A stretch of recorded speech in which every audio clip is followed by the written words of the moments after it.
박수를 치시려면 확실하게 한 번 더 여러분들 쳐주시기 바랍니다. 네, 성가대를 위해서 치는 것보다도 우리 하나님께 영광의 박수를 올렸다고 생각을 합니다. 우리 다 같이 일어나셔서 에스겔 3장 4절 짧습니다. 큰 소리로 함께 읽습니다. 시작. 내가 또 내게 이르시되 인자야 이스라엘 족속에게 가서 내 말로 그들에게 고하라. 아멘. 우리 앞뒤 좌우에 계신 분들하고 잘 오셨습니다. 반갑습니다. 또 해피 땡스기빙 어떻게 지내셨는지 좀 안부 전해주시고 앉으시기 바랍니다. 예. 제가 오늘 설교 준비하고 보니까 원고가 보통은 6, 7장인데 10페이지까지 나왔어요. 그래서 말이 되게 빨라진 것 같아요. 1부 예배 때. 2부 예배 때는 말 안 빨라지도록 기도해 주시기 바랍니다. 잠시 기도하고 말씀 나누겠습니다. 전능하신 주님, 주님의 음성을 듣기를 원합니다. 사람의 말이 아니라 예수 그리스도의 십자가의 복음만 증거할 수 있도록 인도해 주시고, 또 부족한 사람의 말이 또 가려질 수 있도록 인도해 주시옵소서. 함께 하시는 모든 주님의 백성들 마음문 열어주시고, 또 주님의 음성에 아멘으로 화답할 수 있도록 인도하여 주시옵소서. 이 시간 온전히 주님께만 의지합니다. 예수님의 이름으로 기도드렸사옵나이다. 아멘. 벌써 2년이 돼가는데요. 2014년도 겨울에 한국과 또 미국 교민 사회에 큰 반향을 일으킨 영화가 있습니다. 이곳에서도 상영이 됐는지 모르겠지만 제가 이 당시에는 버지니아에 있었는데 극장에서 상영을 했었습니다. 국제시장이라는 영화 여러분들 아시는지 모르겠어요. 물론 정치적인 사회적인 문제를 너무 미화했다는 그런 혹평도 있습니다. 하지만 저는 이 영화를 보면서 황정민이라는 배우가 맡은 덕수라는 주인공의 인생을 통해서 그가 흥남부두에서 헤어진 아버지에게 부여받은 사명이 있는데 그 사명을 붙들고 험한 인생을 살아가는 하지만 의미 있는 인생을 살아가는 한 가장의 모습, 아버지의 모습에 많은 감동을 받았습니다. 많은 분들이 이 노스캐롤라이나를 시골로 표현을 하더라고요. 제가 버지니아에서 오니까 이 시골에서 못 보신 분들을 위해서 우리 1분 7초짜리 비디오 클립 어떤 내용인지 잠깐 보도록 하겠습니다. 우리 같은 기술자들은 진짜 안전하다 안 갑니까? 있긴데 오빠야, 돈 많이 준다더나? 닥치라오. 우리 돈으로 한 40만 원. 지기네. 그럼 내 결혼하는데 나 문제 없겠다. 철없는 동생 때문에도 화가 나지만 장남이나 가장은 가족을 잘 돌봐야 되는 거 아이가? 뭘 더 해요? 왜 항상 당신만 희생을 해야 되냐고요? 이렇게 내 팔자라고. 내 팔자가 이런데 내보고 어쩌란 말이고? 이제는 남이 아니라 당신을 위해서 한번 살아보라고요. 아내의 잔소리를 막는 그 시절 국민의례 기억나시나요? 전국이 일시정지, 아내 잔소리도 일시정지.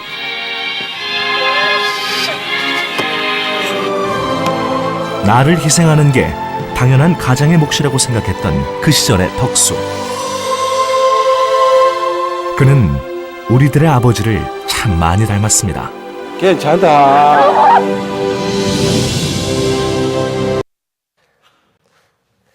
덕수는 어릴 때 아버지에게서 어머니와 두 여동생을 잘 돌보고 또 잃어버린 여동생 막순이를 찾아야 된다는 사명을 받고 그 사명을 이루며 살아갑니다. 어린 나이에 한 가정의 가장이 된 덕수는 어릴 때는 구두 닦기로, 또 청년이 되어서는 독일의 광부로, 또 결혼해서는 베트남으로 목숨을 아끼지 않으며 다리에 장애를 얻을 때까지 가족의 생계를 위해 자신의 꿈도 버리고 항해사가 되는 것이 꿈이었는데 그거 다 버리고 아버지께서 주신 사명을 위해서, 그것을 이루기 위해서 살아갑니다. 비디오 클립에서 잠깐 보셨듯이 그의 사명은 아내도 이해하지 못합니다. 많은 분들이 이 영화를 보면서 자신의 부모님을 생각하기도 하고 혹은 자신의 과거를 돌아보며 덕수의 삶에서 많은 감동을 받으셨습니다. 그런데 우리가 감동받고 영화에 동화되는 진짜 이유는 뭐냐면 우리도 각자의 사명이 있기 때문에 그렇습니다. 사명을 가지고 살아가는 사람들이기 때문에 감동을 받아요. 사명을 이루는 모습이나 방법은 다 다릅니다. 우리 모두가 다 덕수처럼 살아갈 수는 없어요. 하지만 내 자신을 위해서 혹은 가족을 위해서 혹은 회사나 나라에서 부여받은 어떤 사명을 가지고 살아가는 사람들이기 때문에 덕수를 보면서 감정이 이입이 됩니다. 그리고 우리 부모님들을 떠올리기도 합니다. 저는 좀 오바라고 생각하실 수도 있겠지만 이 영화를 보면서 그리스도인의 사명에 대해서도 생각해 봤습니다. 우리 그리스도인은 하나님 아버지께로부터 사명을 받은 자들입니다. 그 사명을 가지고 하는 일을 사역이라고 표현을 하죠. 이 사역을 하는 방법은 모두가 다 다릅니다. 목회자가 되어서 하는 사역이 있을 수 있습니다. 또 목회자들도 다 달라요. 평신도로서 하는 사역이 있습니다. 그리고 각자의 믿음의 분량에 따라서 또 달란트에 따라서 약간의 차이가 있을 수 있습니다. 하지만 중요한 것은 구원받은 모든 자는 하나님의 백성으로서 하늘나라 시민권을 가진 자로서 마땅히 해야 할 사역들이 있다는 것입니다. 빌립보서 1장 27절에 사도 바울은 이렇게 권면합니다. 오직 너희는 그리스도의 복음에 합당하게 생활하라. 이 합당하다는 헬라어 원어는 엑시오스라는 단어인데 무게를 측정하는 저울에서 온 것입니다. 양쪽 저울추에서 온 거예요. 양쪽의 무게가 맞다라고 할 때 합당하다라는 표현을 합니다. 엑시오스라는 단어를 써요. 우리가 받은 복음의 무게에 맞게 생활하라라는 것이에요. 그 무게에 맞게. 그것이 우리가 해야 될 의무예요. 또 생활이라는 단어는 그냥 숨쉬고 먹고 살라는 것이 아니라 도시인들이 갖는 빌립보 도시에 편지를 쓴 거거든요. 그 도시인들이 갖는 책임과 의무를 포함한 행동이 생활이라는 것입니다. 따라서 우리는 복음을 받은 자로서 복음을 받은 자라고 한다면 거기에 맞는 책임과 의무를 다하는, 구원받은 하나님의 백성이라고 한다면 거기에 맞는 책임과 의무를 하는 삶을 살아야 한다고 권면하는 것입니다. 그래서 저는 오늘 에스겔서를 통해서 에스겔에게 주신 하나님의 사역의 본질은 무엇인지, 또 어떤 모습으로 사역에 임할 것인지에 대해서 함께 배워보려고 합니다. 사역은 내 마음대로 하는 것이 아니거든요. 내가 하고 싶은 것을 주장해서 하는 것이 아닙니다. 그래서 우리가 배워야 되는데 하나님은 에스겔서를 통해서 두 가지 사역의 본질을 말씀하십니다. 첫째는 뭐냐면 사역의 근거는 비전과 말씀으로 시작한다는 것입니다. 비전과 말씀. 이거는 우리가 오늘 읽은 3장 본문이 아니라 1장과 2장에 나와 있는 내용입니다. 에스겔은 제사장 부시의 아들이에요. 제사장의 아버지 이름이 부시였어요. 25세 때 바벨론의 2차 포로들과 바벨론의 포로가 1차, 2차, 3차가 오는데 2차 포로들과 함께 끌려왔습니다. 그로부터 약 5년 정도 시간이 흐를 때에 에스겔은 하나님의 메시지를 받았습니다. 그의 나이 30이죠. 30이면 이제 무엇을 할 나이냐면 그가 예루살렘에 있었다고 한다면 성전에서 제사장의 직무를 시작할 나이입니다. 제사장들이 보통 30에서 50까지 직무를 감당하거든요. 그런데 지금 에스겔은 자기가 제사장으로서 직무를 수행할 나이에 하나님의 성전도 없는 성전에서 1200km나 떨어진 이국 땅에서 포로 생활을 하고 있어요. 그러한 에스겔의 모습과 그의 마음을 한번 상상해 보시기 바랍니다. 에스겔은 마음 가운데 많은 의문이 있었을 것입니다. 내가 지금 여기서 뭐하고 있나? 하나님은 어디에 계시나? 하나님은 지금 우리 포로들과 함께 하고 있긴 하는 걸까? 과연 그분은 전지전능한 분일까? 나의 미래는 무엇일까? 나는 이제 어떻게 살아가야 하는가? 이때 에스겔이 한 이상을 보게 됩니다.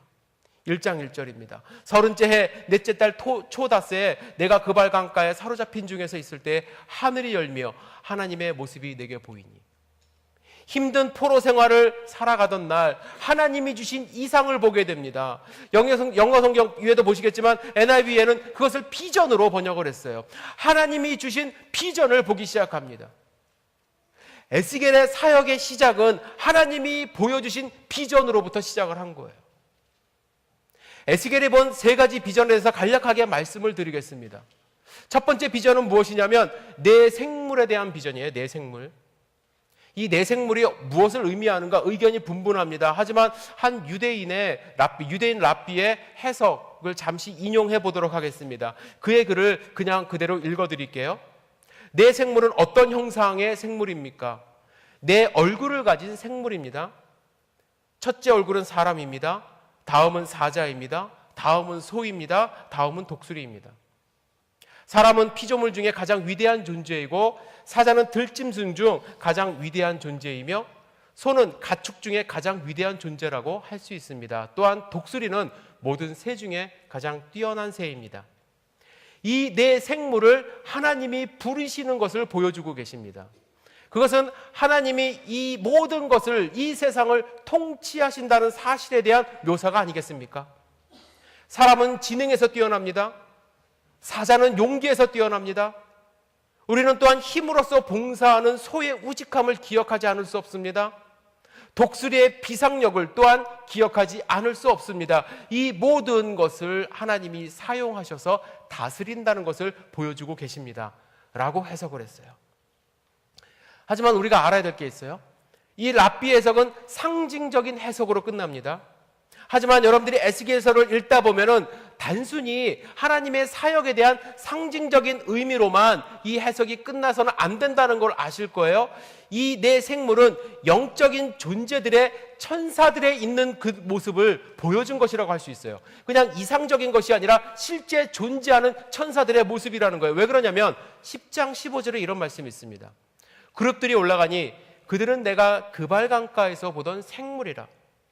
그발 강가에서 보았던 그 생물을 그룹들이라고 말합니다. 그룹들이라고 하는 것은 천사의 일종입니다.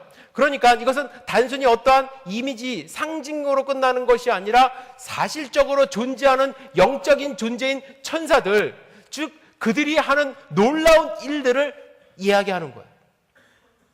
이것이 어떤 의미가 있냐면 지금은 미래가 없고 지금은 지쳐가고 힘든 에스겔에게 하나님이 어떤 비전을 보여주고 계시냐면 천사를 통해서 지금 일하고 계시는 하나님의 모습을 보여주고 계시는 거예요. 그것이 환상으로 이미지로 끝나는 것이 아니라 실질적으로 천사를 통해서 일하고 계심을 하나님은 보여주고 계시는 거예요.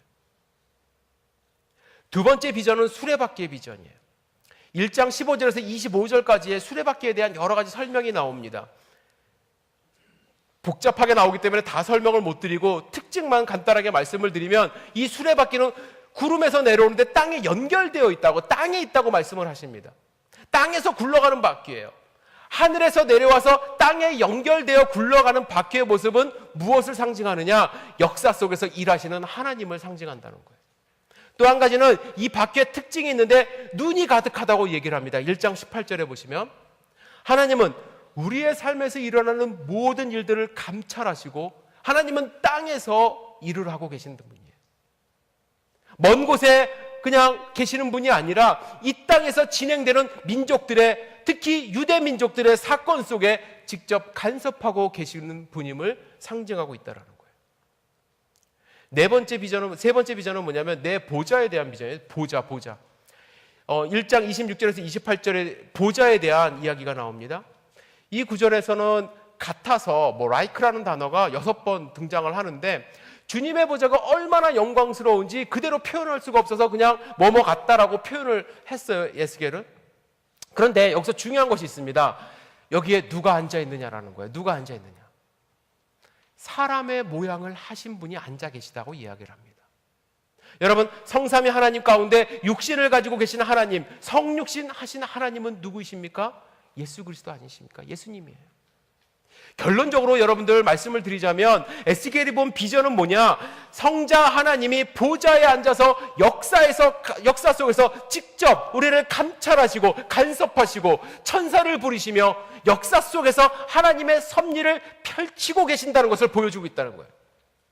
에스겔은 이와 같은 비전을 봤어요. 이 비전이 그의 사역의 시작이 된 것입니다. 하나님의 위대하심을 본 에스겔은 하나님의 위대하심 앞에 엎드려지고 하나님의 말씀을 가지고 사역을 시작하는 거예요. 우리에게도 이러한 비전이 있어야 됩니다. 물론 우리가 에스겔과 같은 비전, 똑같은 환상을 보고 꿈을 꾸라는 얘기가 아니에요. 그러나 우리는 어떤 존재입니까? 어떤 사람들입니까? 성령 하나님의 역사하심으로 예수 그리스도를 구세주로 영접했어요. 하나님을 아버지로 부릅니다. 예수 그리스도가 다시 오실 것을 믿기 때문에 천국에 대한 소망과 하나님 나라가 완성될 비전을 붙들고 있지 않습니까?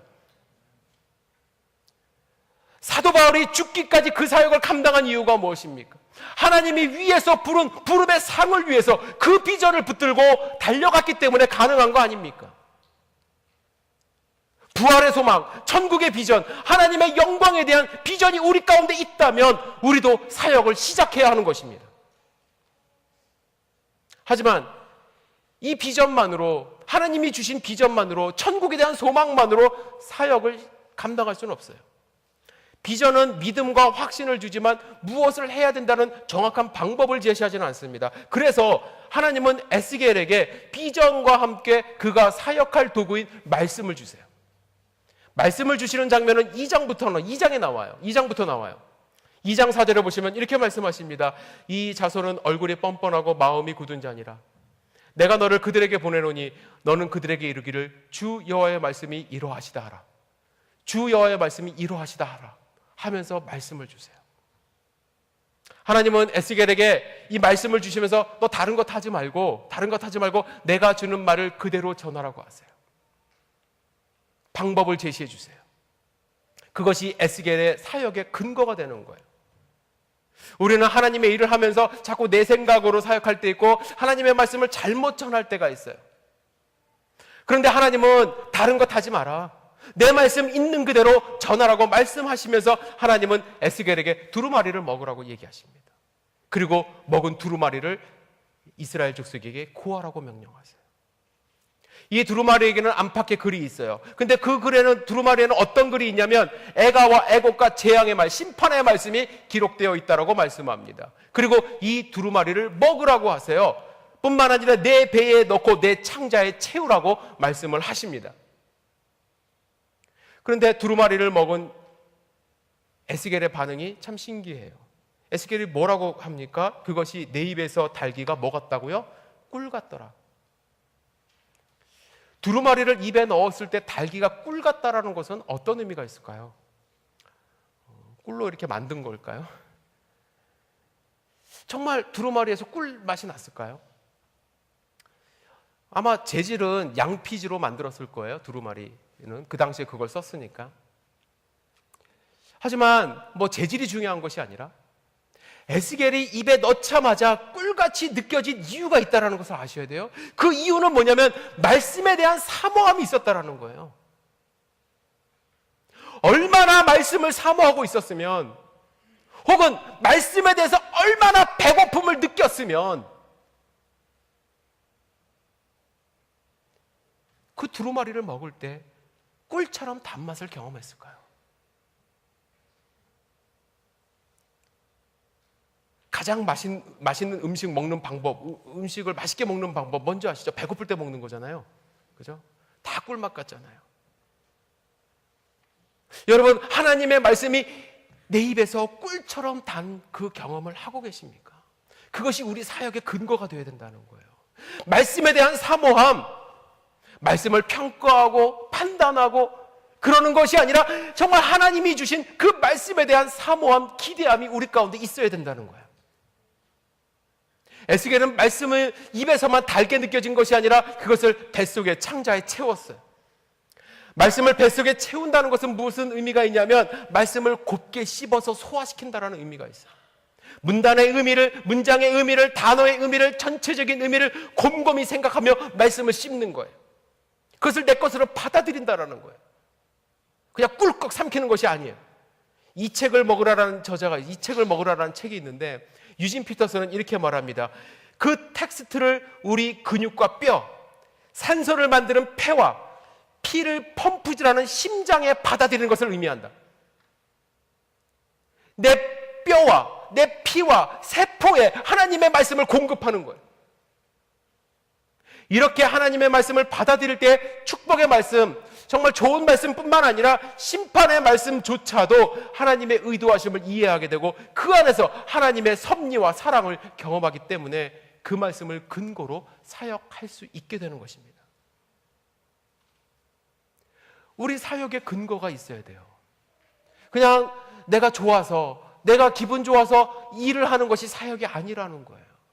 구원의 확신을 붙들고 천국에 대한 소망을 붙든 다음에 하나님의 말씀을 근거로 해서 우리가 일을 해야 기쁨으로 일할 수 있고 지치지 않고 일을 할 수 있고 하나님의 일을 할 수 있다라는 거예요. 참 신기합니다. 참 신기해요. 말씀 없이 사역하면요, 금방 지쳐요. 과거 수원에서 사역할 때 성도님들이, 우리 한마음교회는 어떤지 모르겠지만 그쪽에서는, 제가 사역하던 곳에서는 제일 힘들어하는 부서가 주일학교 부서예요. 주일학교 부서. 아이들하고 사역하는 것이 쉽지 않죠.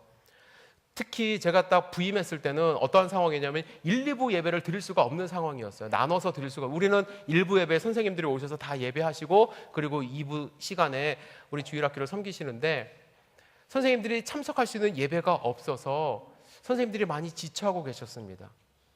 그래서 1년만 하고 저한테 와서 그만하겠다고 하고, 2년 하신 분들은 저에게 안식년 달라고 그러시기도 하고, 도대체 어디 가서 선생님을 구해야 될지.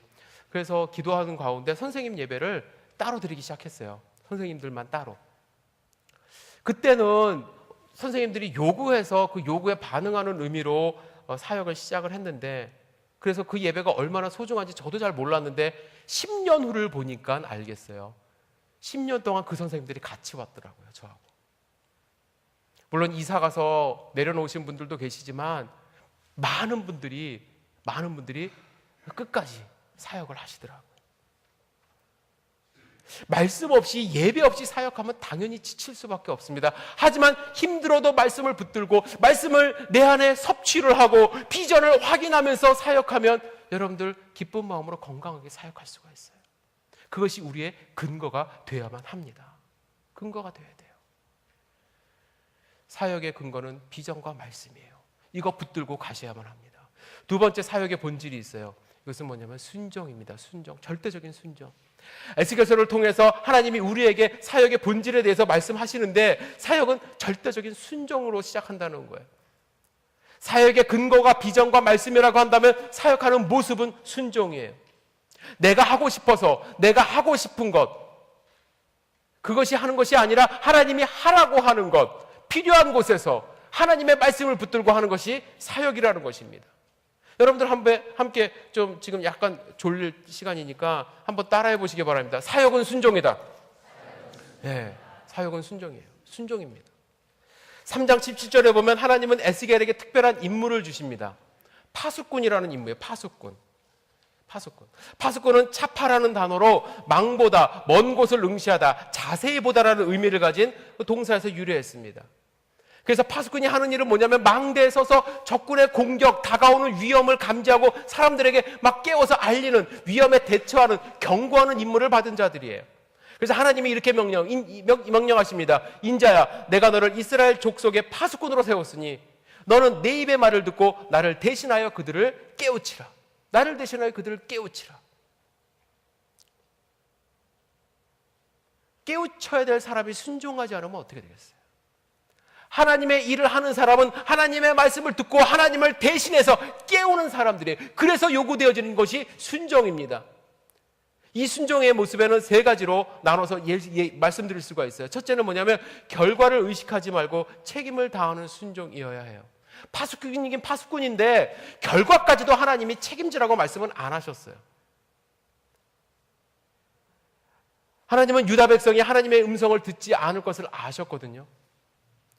그래서 그 결과까지도 묻지 않으셨던 것 같아요. 2장 5절에 보면 뭐라고 말씀하시냐면 그들은 패역한 족속이라. 그들이 듣든지 아니 듣든지 그들 가운데 선지자가 있음을 알지니라.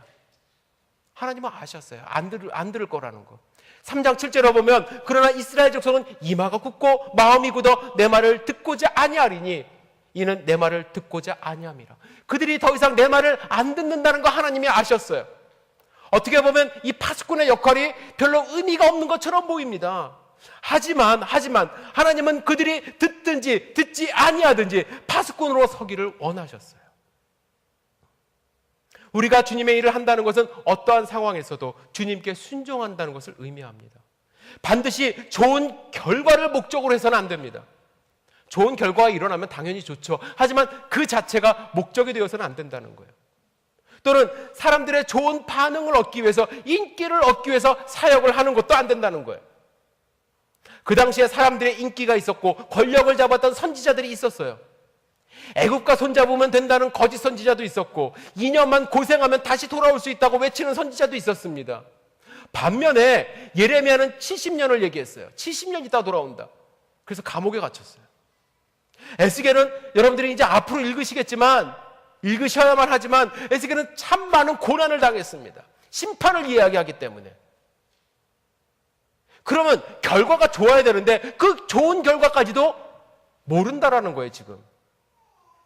에스겔 지금 상황은 뭐냐면 좋은 결과를 기대할 수 없는, 듣지 않는 사람들에게 파수꾼의 역할을 해야 된다는 거예요.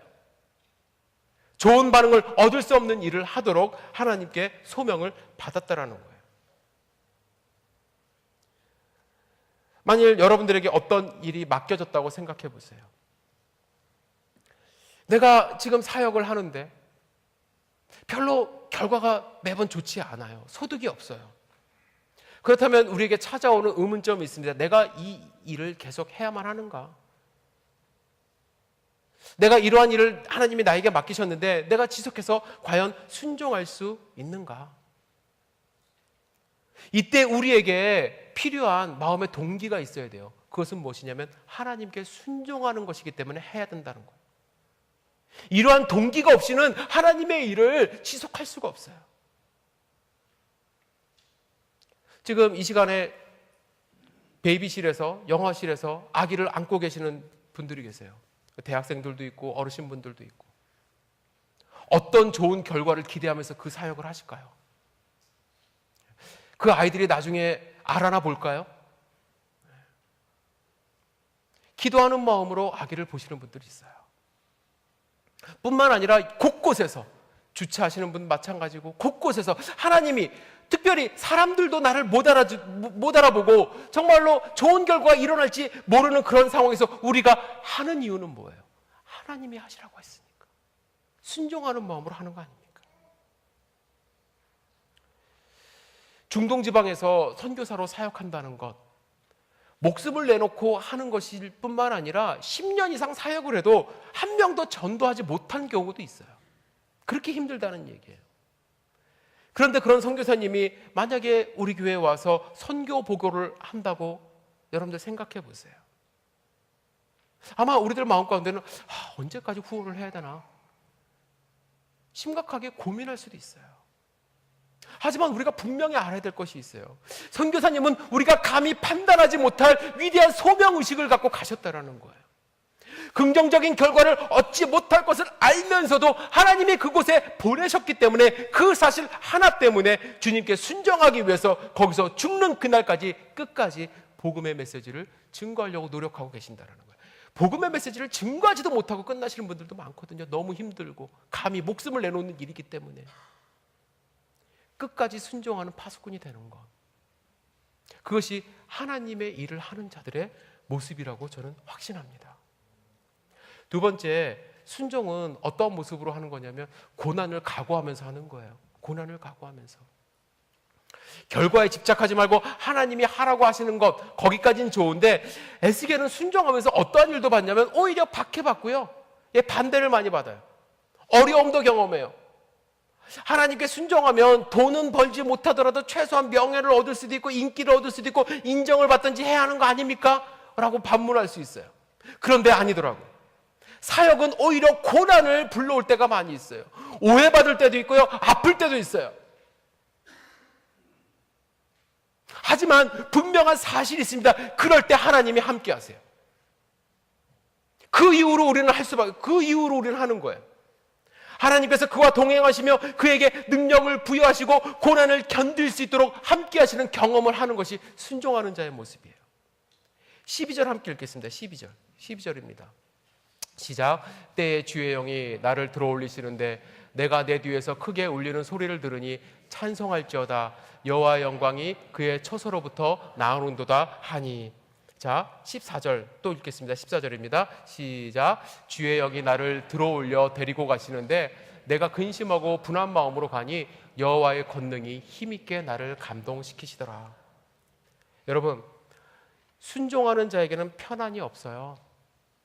근심하고 분한 마음이 있을 수 있어요. 하지만 하나님이 함께 하시는 평안을, 피스를 느낄 수가 있어요. 경험할 수 있어요.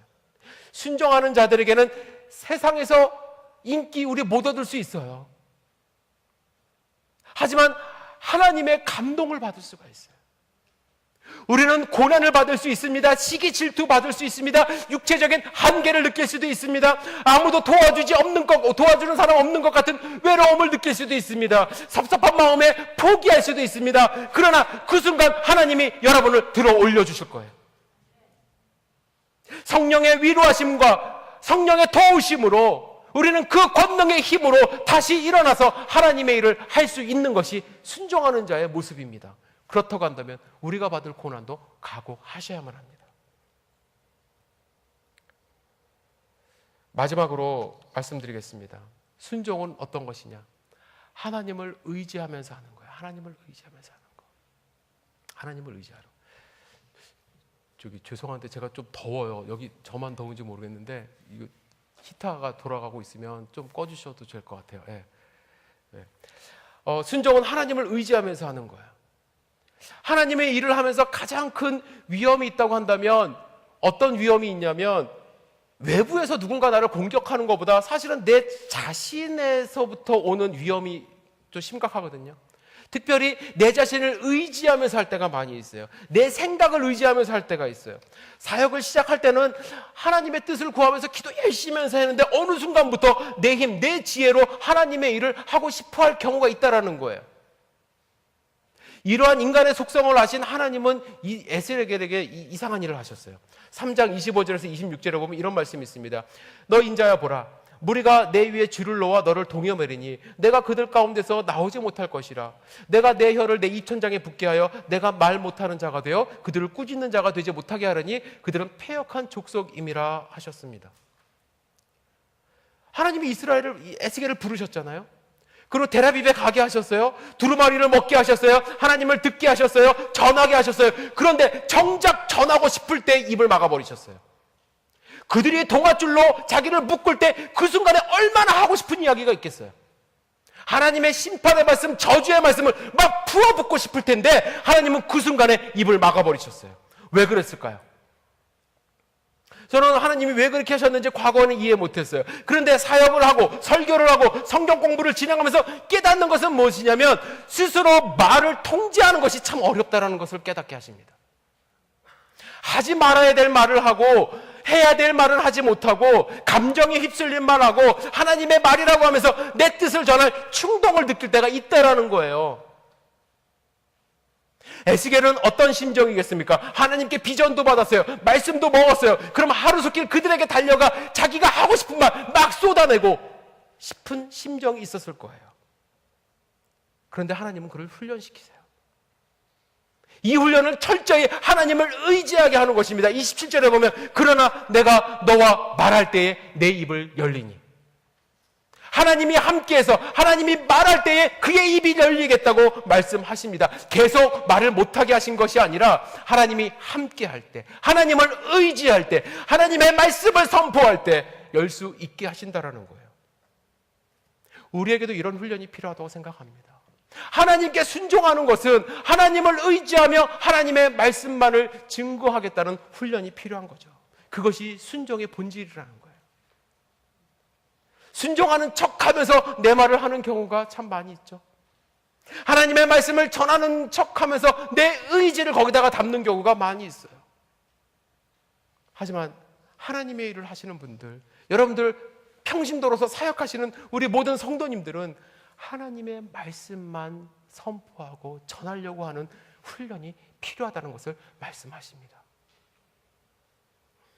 그렇다면 이러한 훈련을 통해서 우리는 해야 될 말이 무엇인가요? 무엇을 전달해야 되나요? 에스겔 선지자를 통해서 하나님은 어떤 말씀을 선포하기를 원하셨냐면 심판의 말씀과 회복의 말씀이에요. 심판의 말씀과 회복의 말씀.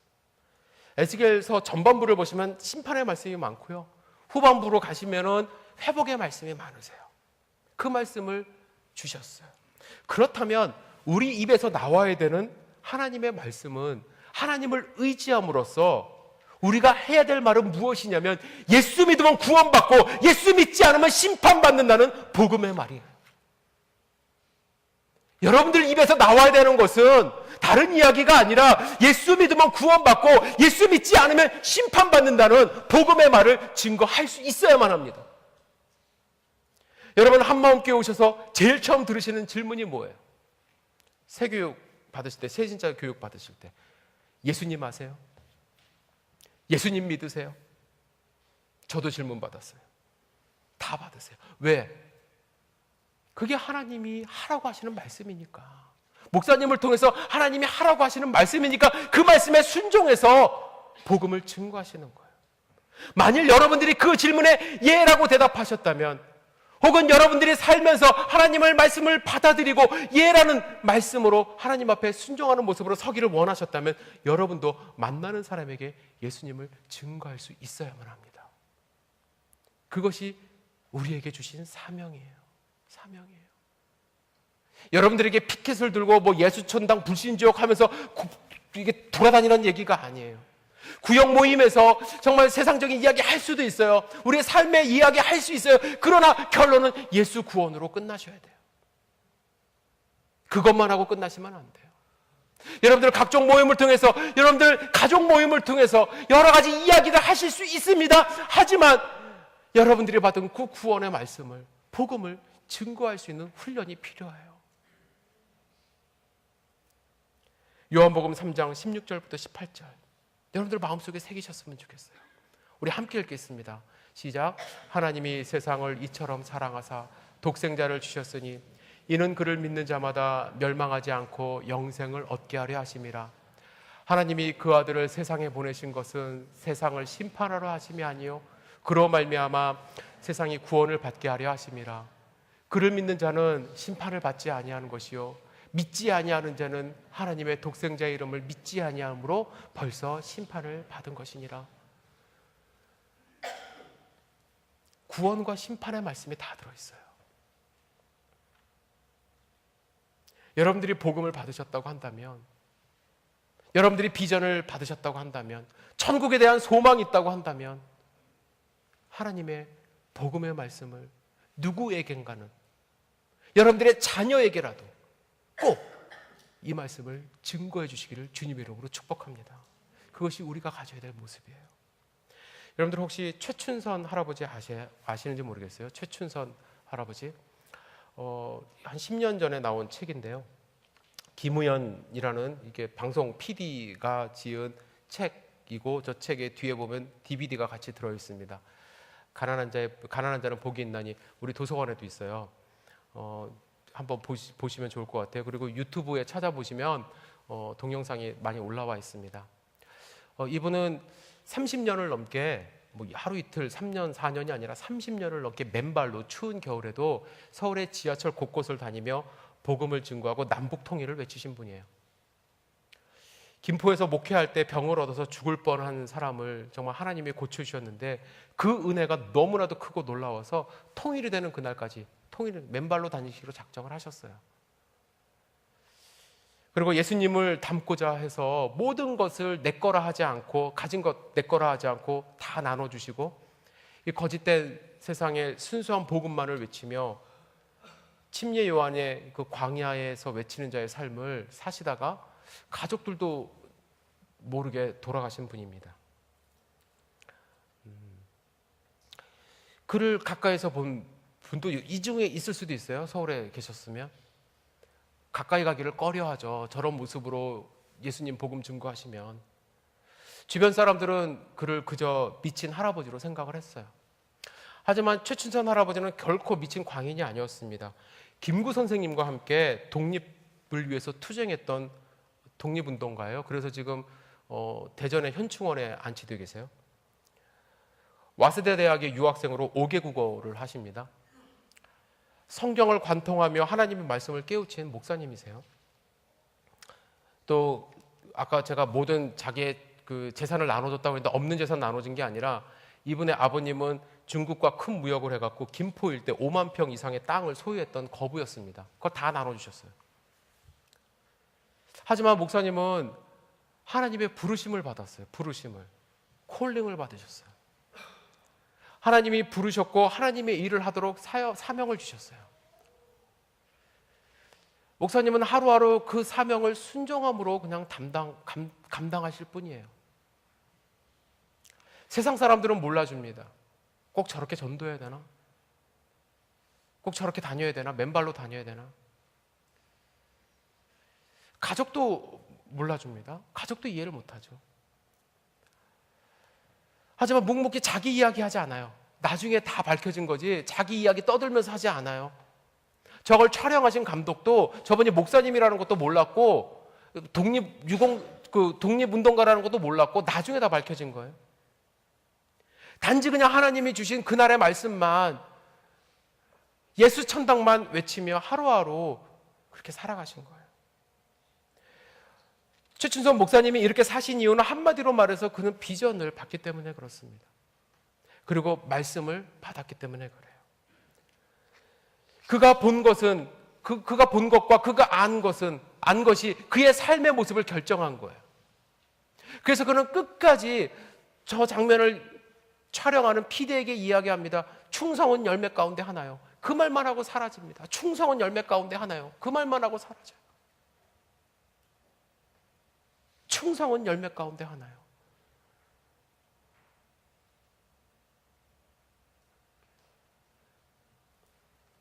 우리에게 큰 도전을 남기고 천국에 가셨습니다.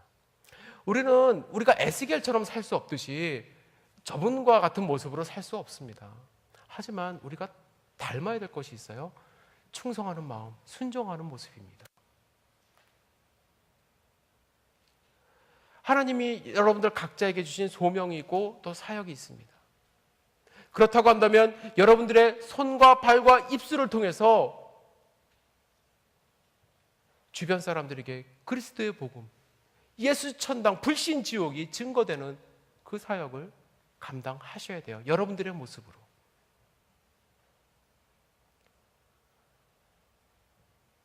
고린도서 4장 2절, 맡은 자에게 구할 것은 충성이니라. 우리 하나님께 부름받은 어떠한 모습으로 부름받았든지 그 모습이 중요한 게 아니라 하나님의 자녀가 된 우리는 충성함으로 하나님이 부르시는 그날까지 맡은 바 책임을 다함으로써 하나님이 우리에게 주신 비전과 하나님이 우리에게 허락하신 그 말씀을 이루며 하루하루 살아가야 될 줄 믿습니다. 빌립보서 3장 16절, 사도 바울은 이렇게 권면합니다. 오직 우리가 어디까지 이르렀던지 그대로 행할 것이니라. 뒤돌아보지 마시고 하나님이 허락하신 그 사역의 장으로 하루하루 승리하며 걸어가시기를 주님의 이름으로 축복합니다. 기도하시겠습니다. 전능하신 주님, 저희들 내 자신을 돌아볼 때 부끄러운 뿐입니다. 주님이 맡겨주신 사명을 순종함으로 잘 감당하는지 자신이 없습니다. 그래서 오늘도 주님께 간구할 뿐입니다. 주님,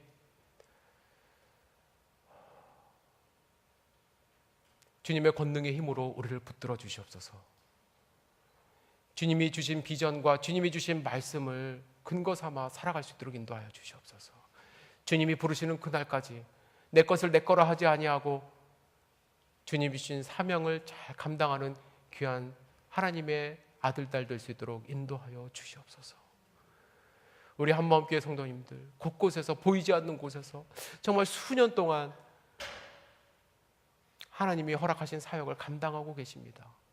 축복하여 주시고 위로하여 주시고 하나님의 힘과 능력으로 더욱더 힘있게 일어날 수 있도록 인도하여 주시옵소서. 주님, 저희들 찬양으로 주님 앞에 고백하며 우리의 믿음을 다시 한번 확인하려고 합니다. 찬양 가운데 다시 한번 주님의 음성을 들을 수 있도록 인도하여 주시옵소서. 예수님의 이름으로 기도드렸사옵나이다. 아멘. 다 같이